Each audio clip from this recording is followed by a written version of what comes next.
Dans un monde en constante mutation où le système scolaire est au cœur de nombreux débats entre perte de sens, crise de vocation et inégalités persistantes, il devient urgent de prendre du recul et d'interroger en profondeur le modèle éducatif. Que transmet réellement l'école aujourd'hui? Prépare-t-elle encore à penser librement, à agir dans le monde ou contente-t-elle de former des individus adaptés à des structures figées? C'est à ces questions que l'écrivain penseur stratège Sylvain Salga, dont l'analyse sur les faits de société bouscule les certitudes, invite à repenser l'éducation comme levier fondamental de transformation sociale. J'ai commencé à écrire très jeune, depuis le lycée, les années universitaires et autres. Donc actuellement, j'ai pas mal d'œuvres que j'ai quand même. Mais ma dernière parution, bon, ma première parution littéraire, si je peux le dire, c'est Battle for Africa. Je pense que c'est ça, Battle for Africa. J'ai paru dans les années 2018. Mais bien avant ça, j'ai écrit plein de livres. Voilà, et après ça, j'en ai aussi écrit. Quelques œuvres que je peux vous citer, c'est déjà Battle for Africa, mon combat pour l'Afrique. Pas mal de livres sur l'entrepreneuriat que j'ai écrit, Entreprendre concrètement. Il y a aussi des livres sur l'engagement citoyen, comme Le Grand Appel à la réinvention politique à l'époque, que j'ai écrit en 2020. Et aussi des livres sur, en tout cas, des idées encore, des stratégies de développement, comme Discours de la révolution civilisationnelle, qui est paru le 15 octobre 2022, que j'ai nommé comme le DOP2, et aussi une œuvre scientifique comme la théorie de l'humanité transformante qui est là. Voilà. Donc ma dernière parution c'est Quadrim. Voilà, je pense que c'est ça comme ça. Alors c'est paru aux éditions CISA. Quadrim c'est vraiment qu'est-ce qu'il fallait faire pour qu'on quitte en tout cas de ce bourbier du système éducatif qu'on a hérité depuis les indépendances avec le colonisateur et autres, mais qui ne résout pas réellement le problème de l'Afrique. Qu'est-ce que nous-mêmes on peut faire comme système éducatif, comme approche qui puisse en tout cas nous servir. C'est ça, j'ai pris quand même 12 ans sur ça. Et assez d'expérience autour de ce livre. Et c'est ça qui a finalement, le 26 avril passé, je l'ai fait sortir. Solution à l'énigme éducationnelle en Afrique, ou de la réinvention du système éducatif africain par une vision holistique large. Au-delà même du livre, il y a l'aspect pratique que voilà, j'ai essayé de mettre en place avec un lycée que j'ai lancé cette année en octobre, qu'on appelait lycée géniocratique. Voilà, donc voilà un peu un tour de table des œuvres littéraires. Il y a d'autres qui sont romanesques et autres. Bon. Le problème de l'éducation, c'est un problème de contenu, de méthode et de vision. D'abord la vision, parce que quel qu'en soit ce qu'on aura créé comme pédagogie, approche, etc., tant qu'on n'a pas une vision claire de quel type d'homme nous voulons créer, pourquoi, nous allons nous absoudre dans l'incohérence sociétale de l'éducation. Et c'est ce qu'on remarque. Heureusement que nous avons des autorités engagées actuellement qui ont une nouvelle vision, bien sûr avec l'initiative présidentielle pour la qualité de l'éducation pour tous, et aussi des efforts des ministères actuellement pour vraiment réinventer l'éducation avec la formation pratique, une nouvelle approche qui n'est pas ce qu'on voit, qui était vraiment une éducation qui ne formait que pratiquement des chômeurs. Alors, pour nous aussi, c'était d'apporter notre touche avec des propositions d'idées, avec une nouvelle approche, et que quand même on dise qu'en Afrique, on peut se garnir de dire que on peut se créer l'éducation qui nous convienne. Et c'est ça Quadrim. Pour moi, nous devons quitter l'école de consommation du savoir vers l'école de création du savoir. Alors, le savoir n'appartient pas seulement à l'Occident, ou ça ne vient pas seulement d'ailleurs. Il ne faut pas juste attendre qu'on dise qu'il faut bosser telle formule, tel théorème ou tel modèle éducatif, il faut l'implémenter. Ah non. Nous, Africains, nous pouvons créer notre propre système éducatif qui correspond à nos valeurs, qui correspond à nos ambitions, à nos défis de développement et qui forme complètement l'homme africain en fonction de son environnement, de sa propre personnalité, de sa vision et de sa vision pour la société en général. Et le Quadrim propose ces solutions en fait. Dans ce système, Nous avons d'abord ces 4 modèles. Il y a l'éducation modulaire qui a pour ambition de transformer les curricula qu'on a actuellement, qui de fois s'apparente à un bourrage de crâne, mais qui ne résout pas concrètement le problème de nos sociétés. Donc, il faut revoir ça pour que ce que l'on enseigne en classe soit exactement ce que l'on veut dans la société. Donc, il faut revoir la formation des formateurs. Il faut avoir un courage de créer ce séisme humain dans l'éducation. Il faut avoir ce courage de totalement casser, réparer, si on peut le dire, en maçonnerie, comme en maçonnerie.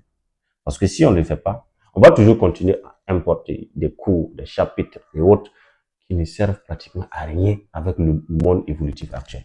Enseigner ce qui est important en classe. Et surtout, à partir de cette éducation modulaire, c'est-à-dire les cours, les maths, etc., il y a l'éducation assagissante qu'on a introduite. Alors, qui est l'éducation sociétale, en fait. On a remarqué que on peut tout. On voit, en fait, l'école qui fabrique des cadres, voilà, des étudiants et autres qui sortent, mais qui ne sont plus ancrés à leurs valeurs africaines, qui sont déroutés de leurs racines.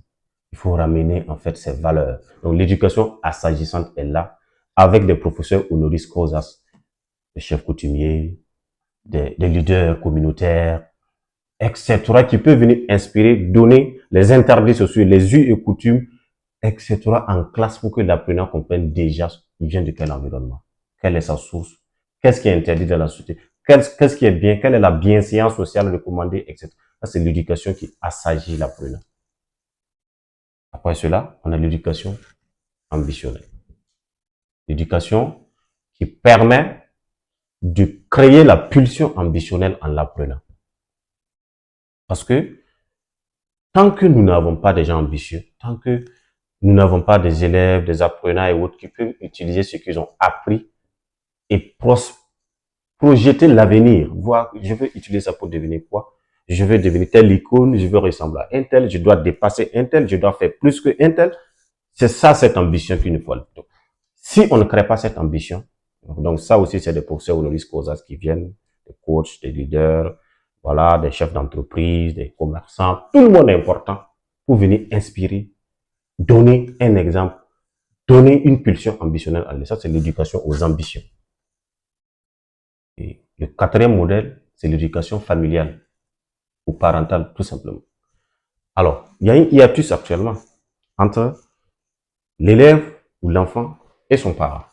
Et deux fois, le hiatus est tellement criard que ça joue sur la réussite. Il y a des parents qui ne savent pas que, par leur agissement, sans le savoir peut-être, ils sont responsables de l'échec de leurs enfants.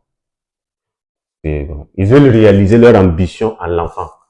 Ils veulent amener l'enfant forcément à étudier telle matière, telle filière et autres. Parce que lui, peut-être, il aurait voulu le faire, mais il n'a pas pu le faire.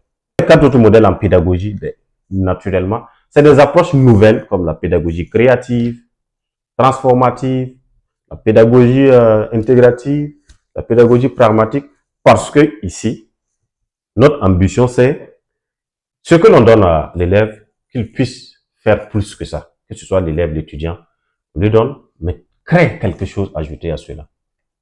Par exemple, l'expérience dont je vous parle, avec le lycée qu'on a lancé, le lycée géniocratique, qui est dans la zone de Coupera, et bien l'idée c'est de l'étendre un peu partout, au Burkina et ailleurs.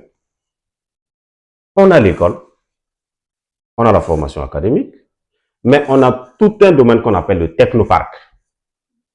Le technoparc, c'est un ensemble de métiers, d'ateliers, de professions qu'on a installés, allant de l'informatique, l'intelligence artificielle, les métiers ordinaires, soudure, mécanique, etc., l'agrotech, la pisciculture, etc., tout ce qui est format de métier possible qu'on a installé.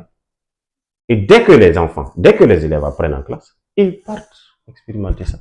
Ils apprennent en même temps ces métiers en étudiant. Là, d'ici là qu'ils sortent avec leur, je sais pas, BPC, BAC ou je ne sais quel diplôme, ils connaissent déjà faire quelque chose dans la vie avec ses diplômes. Il a quelque chose dans la tête, les mains sont habiles, il a de l'ambition, il connaît des valeurs sociétales, il sait comment se débrouiller.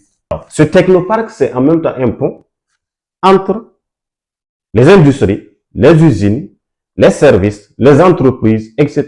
et l'école. Parce qu'au-delà d'apprendre les métiers, on les envoie vers ces entreprises pour qu'ils apprennent, pour qu'ils voient. Là, nous, on a organisé pas mal de sorties comme ça. Usines, services, entreprises, etc. Pour qu'ils voient déjà de visu. Si je veux devenir médecin, il faut que je côtoie déjà un médecin pour savoir comment on fait. Si je veux devenir ingénieur, il faut que je vois comment l'ingénieur travaille. L'école ne doit plus être bosser d'abord, avoir un diplôme et aller commencer à voir qu'est-ce que je vais devenir. Non. Il faut faire tout à la fois et déjà créer cette ambition et ces possibilités à l'enfant, à l'apprenant, pour dès qu'il sort, il est déjà bon. Voilà en fait, en résumé, le cluster éducatif du système Quadrim. L'éducation, c'est le premier combat d'une civilisation. Tant qu'on n'a pas un potentiel humain adapté, tout ce qu'on est en train de faire, on ne peut pas. Que ce soit les usines, on a besoin d'ingénieurs. Que ce soit les services, on a besoin de cas. On a besoin de gens, on a besoin d'un potentiel humain adapté. Et c'est aussi inviter tous ceux qui pensent que l'éducation, c'est un domaine lucratif ou un domaine capitaliste. Mais il faut revoir ça. C'est un domaine de souveraineté. Il faut orienter la responsabilité sociale vers surtout l'éducation. Il y a des entreprises qui peuvent donner des milliers de bourses. Des élèves, des étudiants, etc. Dans tous les cas, s'ils partent revenir, il peut servir encore dans votre entreprise pendant un bout de temps, après, voilà.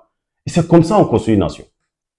Donc, si on arrive à créer ce cluster éducatif, d'ailleurs, on l'a commencé, il n'y a personne qui perd. Et la nation va en bénéficier. Parce que nous sommes devant une révolution, comme l'a proclamé le président. C'est toute une civilisation que nous sommes en train de créer. Et donc, il faut donc miser sur beaucoup sur l'éducation, avec cette nouvelle approche qui nous identifie avec nos valeurs endogènes, qui nous identifie avec nos ambitions, nos défis de développement, et non plus juste être là à étudier d'autres pays, sans que vous-même, vous ne connaissiez d'abord votre pays. Quadrim, c'est adressé à tout acteur de l'éducation. Parce que, alors, moi, ma façon de voir l'éducation, ce n'est pas l'académique seul. L'éducation, c'est un tout. Le chef du village peut contribuer à l'éducation. Le commerçant qui n'a pas été à l'école peut contribuer à l'éducation. Celui qui a voyagé peut contribuer. Tout le monde peut contribuer à l'éducation. Ce n'est plus juste l'enseignement, ce n'est plus juste aller à l'école. Non, c'est plus que ça. Ce n'est pas adressé juste aux décideurs, c'est adressé à tout le monde. Mais vous pouvez les retrouver aussi dans les bibliothèques et dans les librairies, ou aussi directement avec la maison d'édition CISA. Aussi, bon, pour en savoir plus par rapport au prix. Notre grand défi, au-delà de la sécurité et autres, c'est vraiment l'éducation. Nous devons miser, nous devons conquérir la puissance scientifique et technologique à travers l'éducation pour être réellement indépendant. Parce que ça y va de notre économie. L'économie actuelle, le monde est en train d'aller vers une économie savante. Et seuls les génies auront leur place dans la société. Plongez dans un monde d'expertise et d'innovation. Leader, entrepreneur, chercheur, personnalité influente. Joignez-vous à nous pour partager vos idées, vos succès et vos innovations avec l'Afrique et le monde. Abonnez-vous et rejoignez-nous dès maintenant sur Elite TV. Elite TV, le tremplin de l'élite africaine.